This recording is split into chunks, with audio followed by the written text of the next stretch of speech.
Yeah, I'm going to skip through the exercise intervention actually in the interest of time, because Mark is going to talk about that. Just that we are going to use 12 kilocalories per kilogram dose of exercise and to maximize tolerability adherence, it'll be gradually ramped up to the 12 calories over the course of the first 3 weeks. And the intensity also, excuse me, this is patient's intensity, but is 50 to 70% of maximal heart rate.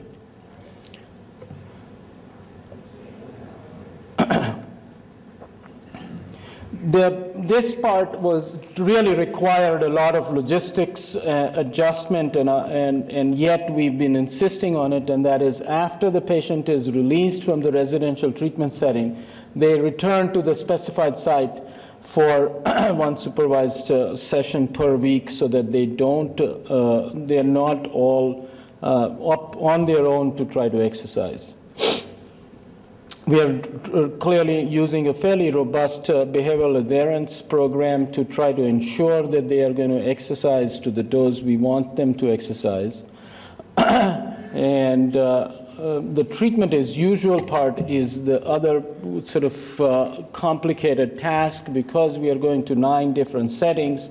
Each center will have its own ideal of a treatment as usual. For example, in some settings, group therapy sessions are twice a day, and in some others, they are 3 times a day. But at each site, the study will actually randomize patients to one of 2 interventions one-to-one, so that each site will actually provide roughly the equal number of patients in the exercise and the health education arms.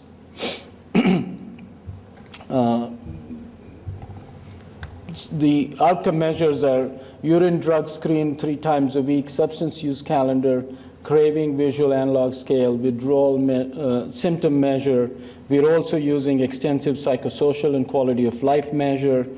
At least our experience with other trials, and up to now our experience with the first 130 subjects we have enrolled, is that the extensive nature of the assessment battery does not really lead to any major disagreements with the patients. If the patient is willing to come to the treatment setting, they are actually most often willing to provide all the information about their disease.